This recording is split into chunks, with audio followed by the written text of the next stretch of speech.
하니라.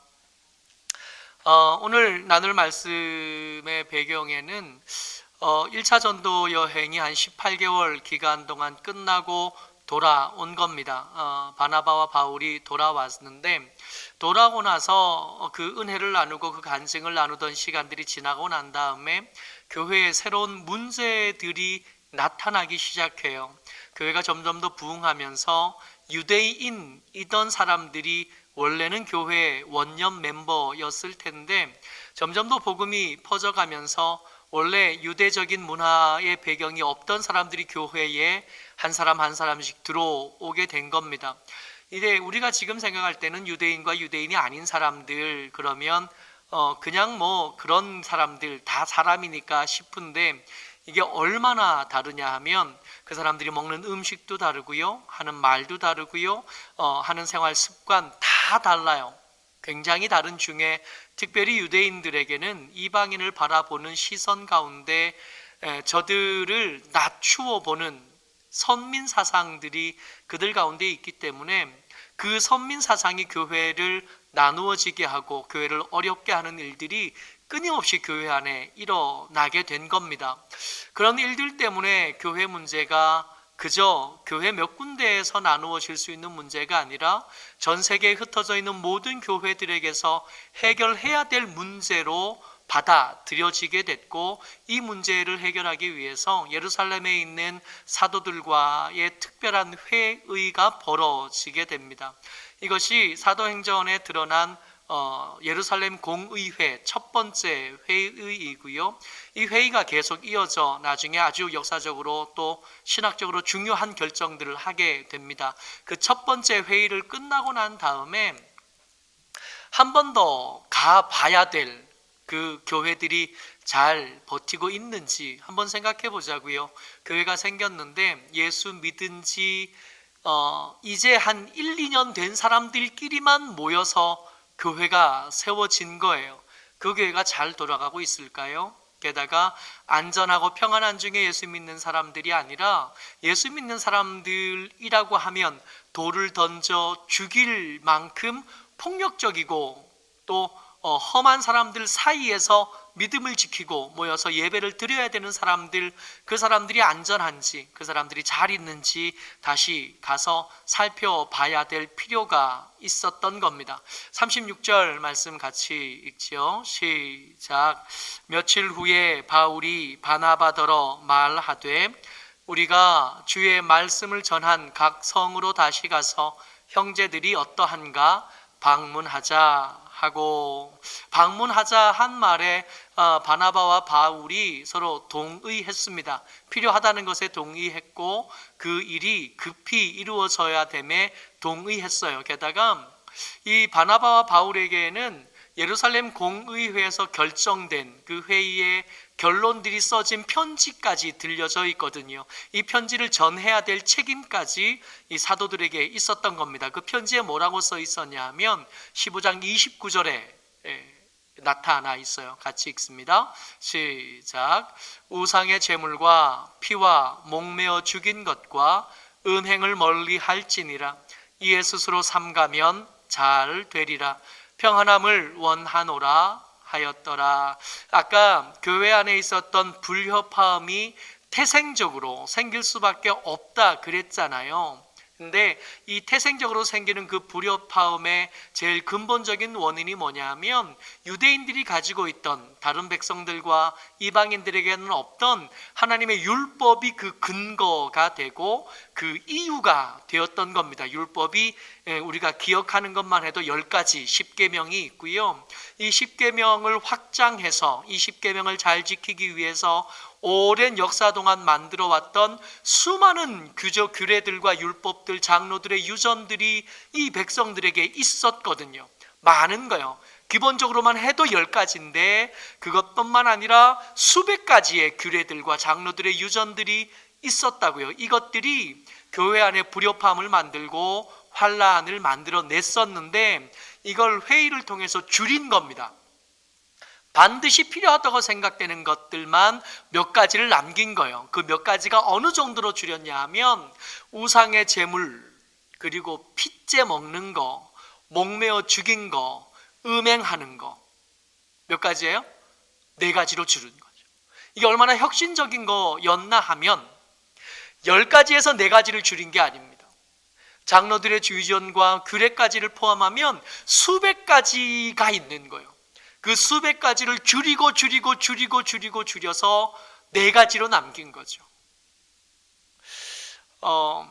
제가 우리 교회 전도사로 있을 때 우리 아이들, 우리 혜진이하고 온유까지 다 데리고 강화도로 성지 여행을 갔던 기억이 있어요. 기억이 날지 모르겠으나 그 성지 여행 가서 제일 먼저 간 곳이 어디냐면 강화 성당입니다. 성공회 성당이에요. 이 강화 성경의 성당이 개신교거든요. 우리하고 똑같은 교회인데 거기 가면 뭐가 있냐 하면 교회 종이 범종으로 된 교회 종이 있어요. 이따만한 종이에요. 이 종은 이게 땡땡 치는 게 아니라 땡 하고 쳐요. 이 건물이 굉장히 중요한 문화유산인데 그때 당시 옛날 구한말에 왕궁의 궁궐 도편수가 궁궐을 짓던 목수가 와서 지은 교회예요. 교회를 지을 때 절의 양식을 그대로 가지고 와서 교회를 지은 겁니다. 절에 가면 이게 처마 밑에 풍경 달려 있잖아요. 바람 불 때마다 땡땡. 그 교회 가면 그 풍경이 달려 있어요. 왜 교회 가면 기둥들마다 불경 이렇게 써놓고 하는 그런 것들이 붙어 있는데 그 교회 가면 거기에 성경 말씀, 하나님의 말씀이 이렇게 써 있는 거예요. 이 성경의 범종의 교회 종에 가서 보면 하나님의 말씀이 이렇게 기록되어져 있어요. 그래서 땡 하고 치는 거죠. 여러분 우리보다 앞선 사람들이 훨씬 더 열려 있었던, 우리보다 100년, 한 120년 더 앞섰던 우리의 믿음의 선배들이 훨씬 더 열린 마음으로 세상을 만나고 있었던 거예요. 우리보다 한 2000년 전에 살았던 애초에 처음 생긴 교회에서 문제가 생기니까 이 문제를 해결하려고 할 때 얼마든지 더 열린 마음으로, 여러분 수백 가지에서 4개만 남기는 거요. 회의가 엄청나게 길어질 수밖에 없고 논쟁은 커질 수밖에 없거든요. 줄여서 우상의 제물, 피, 목매어 죽인 것, 음행, 이것만 조심하면 너희들 잘 될 수 있어. 이 정도까지 해낸 거예요. 이 소식 빨리 전해야 되잖아요. 이것 때문에 음식을 앉아서 먹을 거냐, 같이 먹을 수 있느냐, 한 밥상에서 먹어도 되느냐, 이방인과 같은 자리에 앉아도 되느냐 가지고 싸우고 있을 수 있거든요. 이 사람들에게 그런 거 신경 안 써도 된다고, 그거 안 해도 이 4가지만 기억하면 나중에는 이 4가지도 줄어요. 평안할 수 있다고. 너희들 싸우지 말고 예수 그리스도를 바라보고 주목하는 데만 애쓰면 되겠다고. 그리고 이제 가야겠다, 갈 필요도 생겼고 가야 되는데 동의했습니다. 이제는 남은 문제가 뭐냐 하면 누구랑 같이 갈까요? 이 누구랑 같이 갈까 하는 사실은 저번 1차 전도 여행 때 바나바와 바울 외에 마가 요한이라는 젊은 바나바의 조카가 함께 있었거든요. 근데 이 조카가 첫 번째 도착지였던 구브로를 지나서 밤빌리아 도착했을 때 나 더 못 따라가겠다고, 힘들어서 못 가겠으니까 여기서는 잘 다녀오시라고, 그리고 집에 가버렸어요. 그것 때문에 생긴 겁니다. 이 바나바는 이 마가 요한도 데리고 가고 싶었던 거예요. 말씀 같이 읽어요. 37절입니다. 시작. 바나바는 마가라 하는 요한도 데리고 가고자 하나, 이 바나바는 원래 온유한 사람인데다가 이 마가 요한이 조카예요. 그러니까 이 조카니까 더 잘해주려고 그랬겠지. 이게 또 그렇게 생각하기가 힘든 것이, 이 바나바는 사도 바울이 아직도 교회의 대적자일 때, 스데반 집사님 죽일 때 가편투표했던 그 사람인 줄만 알고 있을 때 바나바가 이 바울을 찾아가서 손 내밀어 데리고 와서 사도들과 교제할 수 있도록 다리를 놓아준 사람이 바나바예요. 바나바는 원래 더 온유한 사람이고 사람들에게 더 너그러운 사람이었어요. 안디옥 교회가 부흥하고 있을 때 혼자 할 수 있을 거였어요. 능력 있는 사람이고 믿음 좋은 사람입니다. 근데 이 바나바가 혼자 하지 않고 굳이 먼 길 더 여행 가서 다소에 있는 바울을 청빙해서 데리고 와서 같이 목회했던 사람. 그러니까 이 사람은 원래 사람들을 향하여 너그러운 사람이고 사람을 향하여 온유한 사람이었던 겁니다. 마가 요한도 실수가 있었지만 데리고 가는 게 좋겠다 그랬죠. 그랬더니 사도 바울이 합당하지 않다 그런 거예요. 사도 바울은 이게 열정이 대단한 사람이고 자기에게 주신 일들을 감당하기 위해서, 이것들을 잘 하기 위해서라면 자기 생명 따위는 아무렇지도 않다라고 생각하는 사람이 사도 바울이니까 바나바하고는 성향이 좀 달라요. 바울은 뭐라 그랬냐면 38절에 같이요. 바울은 밤빌리아에서 자기들을 떠나 함께 일하러 가지 아니한 자를 데리고 가는 것이 옳지 않다. 안 데리고 가겠다는 거예요. 그러고 보면 1차 전도 여행 때에 위기들이 많았고 어려움들이 많았는데 그 첫 번째 위기가 구브로에서 있었죠. 구브로에서 이 서기오 바울 총독을 전도하는 과정 중에서 이 박수무당이 방해하는 것들 과정에서 영광도 받지만 어려운 일도 많이 경험한 겁니다. 그렇다고 해도 1차 전도 여행 18개월간의 기간 동안에 이 구브로에서 있었던 일은 오히려 시작도 제대로 안 한 가벼운 거였고 별거 아닌 거였어요. 본편은 밤빌리아에서부터 시작하는 거거든요. 이 밤빌리아 항구에서 시작해서 점점 길은 높아집니다. 점점 더 산으로 올라가요. 더 높은 산으로 올라가고 더 외진 곳으로 가는 거죠. 거기 가다 어디까지 가냐 하면 안디옥을 거쳐서 이고니온을 지나서 루스드라까지 가는데 루스드라에서 무슨 일이 있었어요? 돌에 맞아서 바울이 죽을 뻔하잖아요. 이 돌에 맞아서 바울이 죽을 뻔하는데 이 죽을 뻔한 그곳에는 이 마가 요한이 없었던 거죠. 얼마나 힘든지 마가 요한은 아직 상상도 못하는 거예요. 마가 요한이 알고 있는 전도 여행의 어려움은 실제 전도 여행의 어려움에 비하면 정말 별것 아닌 거예요. 또 데려가 가봐야 지금 가면 겨우 생긴 교회에 여전히 문제는 있을 거고 그 문제를 해결하다 보면 또 갈등이 생길 수밖에 없는데 사도 바울은 이 2차 전도여행 가면서 각오를 하고 가는 거거든요. 돌 맞던 그 루스라 교회, 그 옆에 이고니온 교회에다가 돌아오면서 사도 바울이 장로님을 세워놓고 왔어요. 여러분, 예수 믿은 지 1년도 안 돼서 장로님이 된 거예요. 왜 그렇게 급하게 장로님을 세웠냐 하면 사도 바울이 떠났을 때 누군가 교회를 대표할 사람이 필요했던 겁니다. 교회 대표가 되면 뭐 해요? 교회를 대적하는 사람들이 나타나서 돌 던질 때 그들 중에 한 명은 돌 맞아야 되는 거예요. 사도 바울이 있을 땐 사도 바울이 맞을 텐데 사도 바울이 같이 못 있으니까 다른 장로님 세워놓고 와야 돼요. 그래야 이 사람이 대신 돌 맞지. 그래야 그 돌 맞고 있을 때 다른 사람들이라도 피해야 되니까. 그것을 다시 가는데 마가 요한을 데리고 가면 어차피 잘 못할 거라고. 저에게도 너무 버겁고 저가 힘들면 우리도 버거워질 수밖에 없으니까 안 데리고 가는 게 좋겠다고. 근데 이게 어떤 게 더 옳다 이렇게 말하기가 쉽지 않아요. 둘 다 맞는 얘기를 하고 있거든요. 둘 중에 한 사람이 틀린 말을 하면 틀린 말한 사람한테 이거 틀렸다고 말해주면 될 텐데 둘 다 옳은 말을 하니까 편을 둘 수가 없어요. 그리고 그 다툼이 중재가 안 됩니다.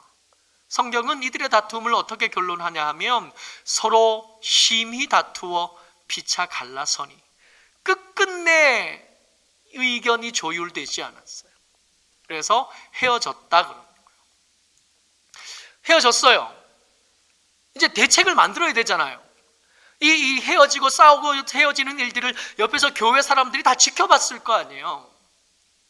이게 지켜보다가 도무지 이게 해결이 안 되고 갈라지기로 했잖아요. 갈라지고 했는데 닥친 문제들은 신학적인 문제 있죠. 교회 안에 이 두 부류의 사람들을 어떻게 하나 되게 할 건가 하는 신학적인 문제, 그리고 교회가 어려움을 당하고 있고 핍박당하는 경우가 있으니까 그 교회 성도들을 어떻게 지켜낼 건가 하는 문제, 여러 가지 문제들이 있는데 그 문제에 부딪히는 이 사람들에게 교회가 내어줄 수 있는 대책이 뭐냐는 거예요. 여러분, 우리가 2021년을 맞이합니다. 2020년도 어려웠지만 2021년은 더 할 거거든요. 코로나가 극성을 부리고 있는데 여러분, 백신에 대해서 지나친 환상은 좋지 않아요. 여러분, 백신 이야기 뉴스에 들을 때마다 자세히 들으세요. 이 백신 맞으면 코로나에 걸리지 않습니다 라고 말해주지 않아요. 그게 온다고 해결이 되지 않을 뿐만 아니라 1,000만 명분, 2,000만 명분이 옵니다 해서 그게 우리 순서까지 오는 데에는 또 한참 걸릴 수밖에 없고, 지난 독감 예방주사 맞을 때 여러분들이 돌아가셨는데, 여러분 그게 이번에만 돌아가신 게 아니에요. 독감 예방주사를 맞으면 그 정도 비율의 사람들이 매년 죽어왔었어요.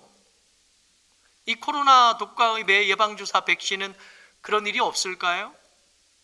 여러분 아시는 것처럼 감기에는 아직 치료제가 없잖아요.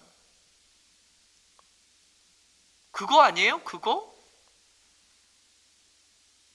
우리에게도 대책이 필요하고 이 바울과 바나바들에게도 대책이 필요한데, 그 대책을 교회가 선택하고 나눈 겁니다. 교회가 선택한 대책. 38절과 39절 말씀 같이 읽어요. 시작. 바울은 신라를 택한 후에 형제들에게 주의 은혜에 부탁함을 받고 떠나 수리아와 길리기아로 다니며 교회들을 견고하게 하니라. 교회가 선택한 대책이 뭐라고요? 주의 은혜의 부탁함. 성도들이 이 힘들고 어려운 일들을 앞두고 다투고 있는 교회 지도자들 향하여 그들의 앞길을 준비하면서 뭘 하기로 선택했냐 하면 주의 은혜에 부탁하기로 선택한 거예요. 기가 막힌 것이 주의 은혜의 부탁함이 충분했다는 겁니다. 주의 은혜의 부탁함을 받고 떠났는데, 그 떠난 사람들이 수리아와 길리기아로 다니며 교회들을 견고하게, 신학적인 문제도 있고 환경에도 문제가 있고 수많은 문제들에 있었던 그 위태로운 교회, 그 교회들이 견고해져 갔다고요. 주의 은혜의 부탁함이 충분한 대책이 되어진 겁니다. 이 위기를 앞두고 어려운 일을 앞두고 교회가 선택한 대책, 우리 믿음의 선배들이 선택한 대책이 뭐냐 하면 서로를 위해 주의 은혜에 부탁함으로 이것을 대책으로 삼았다. 이 대책은 지금도 여러분들과 제게 유효한 줄을 믿습니다. 부탁하고 싶은 것은, 여러분 서로를 위해서 얼굴 제대로 보기 힘들지만 주의 은혜의 부탁함에 게으르지 말아 주십사 하는, 교회를 위해서 기도하는 일에 여러분들의 몫을 염두에 두고 살아 주십사 하는 것. 저를 위해서 기도해 주시고, 우리 전사님을 위해서 기도해 주시고, 우리 구역장님들을 위해서 기도해 주시고, 우리 회장님들을 위해서 기도해 주시고, 우리 졸업하는 청년들을 위해서 기도해 주시고, 직장을 구하는 자들을 위해서 기도해 주시고, 삶이 어려운 우리 형제들과 지체들을 위해서 기도해 주십시오. 이게 교회가 선택한 대책이었고 우리가 넘겨받아야 될 대책이 되는 주의 은혜의 부탁함. 저들의 사정과 형편을 하나님께 좀 맡겨드리는, 하나님 우리가 어찌할 수 없는 것을 주님 아시지 않습니까? 저 가정 형편을 주님 아시지 않습니까? 저 가장을 주님, 저 청년을 주님, 저 부족하고 모자란 목사를 주님 지켜주십시오. 이제 12시가 되어 갑니다. 기억해야 될 거 이거예요. 주의 은혜의 부탁함이 우리의 대책이어야 한다는, 다른 엉뚱한 것을 대책에 삼을 때 우리에겐 위기가 더 커지고 더 증폭될 수밖에 없는, 하나님 앞에 나아가서 주의 은혜에 부탁하는 저와 여러분 되시기를 주의 이름으로 축복합니다. 이제 카운트다운이 지나면서 12시가 되고 2021년을 맞이하게 될 겁니다. 이 시간 동안에 우리가 마음의 다짐을 했으면 좋겠어요. 하나님, 이 밝아오는 새해에는 주의 은혜의 부탁함으로 대책을 삼겠습니다. 우리 아들, 우리 딸, 우리 남편, 우리 교회, 우리 사랑하는 동역자들을 위해서 주의 은혜의 부탁함으로 대책 삼아 살겠습니다. 이 다짐하면서 우리 시계 따라 카운트다운하고 새해를 맞이하겠습니다.